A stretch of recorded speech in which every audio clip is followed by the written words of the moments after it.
নজর রাখবো পরবর্তী খবরে। 20 বছরের তিক্ততার অবসান, 20 বছরের তিক্ততার অবসান হতে চলেছে। এবার একজোটে ভোটে লড়বেন উদ্ধব ঠাকরে এবং রাজ ঠাকরে। নির্বাচনে একযোগে লড়বে ইউবিটি এবং এমএনএফ। 15ই জানুয়ারি নির্বাচনে জিতবে জোট, এমনটাই কিন্তু দাবি করছেন তারা। 20 বছরের যে তিক্ততা, সেই তিক্ততার অবশেষে অবসান। একজোটে ভোটে লড়বেন উদ্ধব এবং রাজ ঠাকরে।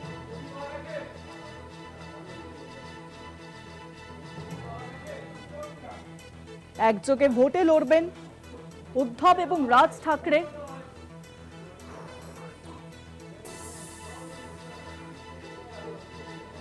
20 বছরের যে তিক্ততা, সেই তিক্ততার অবশেষে অবসান।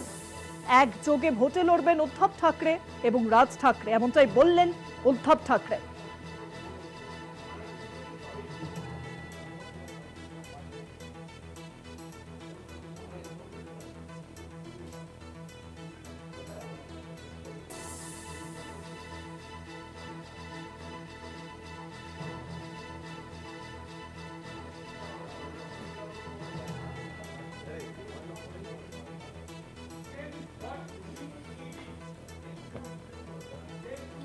উদ্ধব রাজের যে সমঝোতা, সেই সমঝোতার খবর কয়েকদিন ধরেই খবরের শিরোনামে ছিল এবং 20 বছরের যে তিক্ততা, সেই তিক্ততার অবশেষে অবসান।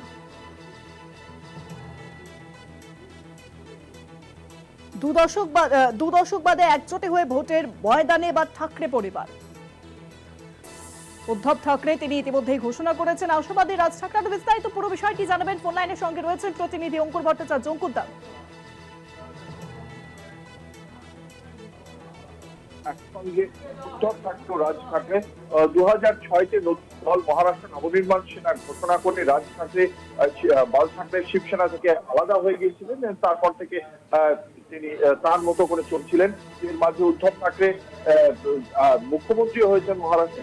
এর তারা দুই ভাই একসাথে এলেন এবং আগামী 15ই জানুয়ারি মহারাষ্ট্র যে বৃহন্মুম্বাই মিউনিসিপাল কর্পোরেশন বা বিএমসির যে ভোট রয়েছে, তার সঙ্গে 29টি পুরসভারও ভোট হবে। এই পুরসভার ভোটে দুই ভাই একসঙ্গে লড়বেন মহারাষ্ট্র নবনির্মাণ সেনা এবং শিবসেনা উদ্ধব ঠাকরে গোষ্ঠী ইউবিটি। তারা একসঙ্গে লড়বেন বলে ঘোষণা করেছেন। প্রায় 3000-এর কাছে আসন রয়েছে বিএমসি এবং বাকি 29টি পুরসভার, এবং তাতে ভোটার সংখ্যা প্রায় 3.5 কোটি। এই ভোটে দুই ভাই লড়বেন জানিয়েছেন এবং একতাই বল হবে। কাটেঙ্গে তো কাটেঙ্গে, এই যে স্লোগান, সেই স্লোগান আবারও আজকে শোনা গেছে রাজ ঠাকরের মুখে। এবং রাজ ঠাকরে বলেছেন যে মহারাষ্ট্র নবনির্মাণ সেনা এবং উদ্ধব ঠাকরের শিবসেনার যে জোট, সেই জোটই এই নির্বাচনে জয়ী হবে। বিএমসির যে বাজেট, সেই বাজেট প্রায় 74,000 কোটি টাকা, যা উত্তর পূর্ব ভারতের অনেকগুলি রাজ্য, ত্রিপুরা, অরুণাচল প্রদেশ, সিকিম, মিজোরাম, নাগাল্যান্ড, এমনকি গোয়া, সেই রাজ্যের বাজেটের থেকেও বেশি। ফলে বোঝাই যাচ্ছে একদিকে যেমন অর্থনৈতিক ক্ষমতা, এবং যেহেতু ইন্ডাস্ট্রিয়াল ক্যাপিটাল মুম্বাই বলা হয়, সেই কারণে মুম্বাইয়ের বৃহন্মুম্বাই মিউনিসিপাল কর্পোরেশনের যদি দখল রাজনৈতিক দল হিসেবে এই শিবসেনার জোট রাখতে পারে, তাহলে মহারাষ্ট্রের উপর তাদের যে রাজনৈতিক দখল তা আরো দৃঢ় হবে। এবং সেক্ষেত্রে চাপে পড়বে বিজেপি নেতৃত্বাধীন মহাজোটী গোষ্ঠী। এবং এই মুহূর্তে এমএনএফ এবং ইউবিটি একত্রিত হওয়ায় স্বাভাবিকভাবেই একনাথ শিন্ডের যে শিবসেনা, সেই শিবসেনার গোষ্ঠীও যথেষ্ট চাপে বলেই মনে করছে মহারাষ্ট্রের রাজনৈতিক মহলের একাংশ। শেষ পর্যন্ত এদের দুজনের মধ্যে আগামী দিনে কি ভিত্তিতে জোটে আসন সমঝোতা হয়, সেদিকে যেমন নজর থাকবে, এবং কে কতগুলি আসনে লড়ছেন খুব শিগগিরই তা জানিয়ে দেওয়া হবে বলে জানানো হচ্ছে রাজ ঠাকরে এবং উদ্ধব ঠাকরের পক্ষ থেকে। শুভাঙ্গু, অঙ্কুর দা, ঠাকরে ভাইয়ের এই যে হাত মেলানো, তাতে কি চাপে পড়বে একনাথ শিন্ডে? আমি সেটাই বললাম শুভাঙ্গী, যে এই দুই ভাই একনাথ শিন্ডে এবং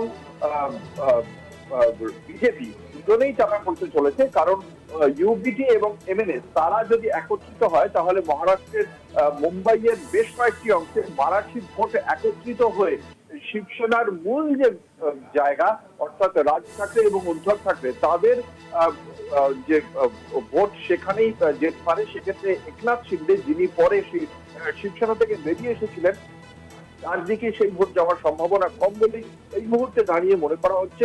কারণ রাজ ঠাকরে সুবক্তা, অন্যদিকে উদ্ধব ঠাকরে এবং তার পুত্র আদিত্য ঠাকরে তারাও দীর্ঘদিন ধরে শাসনে ছিলেন, প্রশাসনে থেকেছেন।